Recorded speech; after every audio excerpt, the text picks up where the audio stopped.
अफगानिस्तान की राजधानी काबुल में विदेश मंत्रालय के बाहर बुधवार को ब्लास्ट हुआ है। इसमें 20 लोगों के मारे जाने की खबर है। हालांकि अफगानिस्तान की हुकूमत पर काबिज तालिबान ने ब्लास्ट में मरने वालों के बारे में कुछ नहीं कहा है। धमाके के वक्त तालिबान और चीनी अधिकारियों के बीच मीटिंग चल रही थी।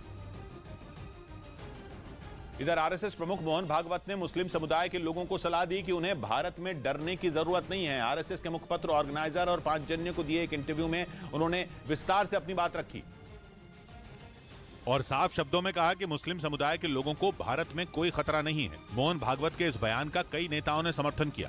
अच्छी बात है, मैं भागवत जी के इस बयान का स्वागत करता हूं। कई मुस्लिम संगठनों ने भी आरएसएस प्रमुख के इस बयान की तारीफ की। उधर खबर है कि चीन ऐसी तैयारी में लगा है कि अगर उसका कोई ड्रोन एक बार उड़ जाए तो फिर वो हमेशा आसमान में उड़ता रहे। इसके लिए चीन में वैज्ञानिकों ने बेहद ताकतवर लेजर बीम टेस्ट किया और उन्होंने ऐसा तरीका ढूंढ निकाला जिससे ड्रोन को हवा में उड़ते ही चार्ज किया जा सकेगा। और अगर ड्रोन उड़ान के दौरान ही चार्ज हो जाएगा तो उसे जमीन पर आने की जरूरत ही नहीं पड़ेगी। अब तक ताकतवर लेजर बीम से ड्रोन गिराए ही जाते हैं, लेकिन चीन के रिसर्चरों ने ड्रोन के दुश्मन को ही उसकी ताकत बनाने का दावा कर दिया। हालांकि यह भी कहा जा रहा है कि इस तरह ड्रोन को ऑपरेट करना बेहद महंगा पड़ेगा और इसके लिए बहुत सारी ऊर्जा की जरूरत होगी।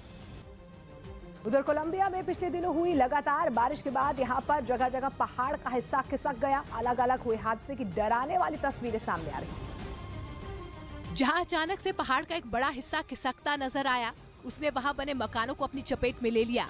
जमीन खिसकने का जो वीडियो सामने आया वो 9 जनवरी रोसास नगर पालिका इलाके में नेशनल हाईवे 25 का बताया जा रहा है। जमीन खिसकने के बाद नेशनल हाईवे 25 बंद हो गया है। लगातार हुई बारिश के बाद हालात इतने खराब हो गए हैं कि लोगों को कोलंबियन एयरफोर्स की मदद से रेस्क्यू कर सुरक्षित जगह पर पहुंचाया गया। कोलंबिया सरकार की माने तो लगातार हो रही बारिश से 64 से ज्यादा घर तबाह हो गए हैं, जबकि 700 से ज्यादा लोग प्रभावित हुए हैं। इधर कर्नाटक में कांग्रेस ने सत्ता में आने पर 200 यूनिट मुफ्त बिजली देने का वादा किया।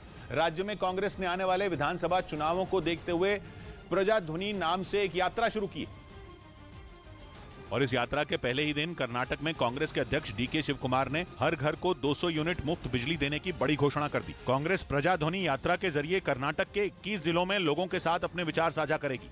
अमेरिकी खुफिया विभाग की एक अधिकारी ने आशंका जताई कि अलकायदा का सरगना अल जवाहिरी मरा नहीं है, जबकि पिछले साल अगस्त के महीने में वहां के राष्ट्रपति बाइडेन ने खुद उसके मारे जाने का ऐलान किया था और ये चेतावनी दी थी कि अमेरिका का दुश्मन दुनिया के किसी भी कोने में छिप जाए वो बच नहीं सकता। बाइडेन ने पिछले साल अगस्त में यह ऐलान तब किया था जब यह खबर आई थी कि CIA ने अल जवाहिरी को मार गिराया है।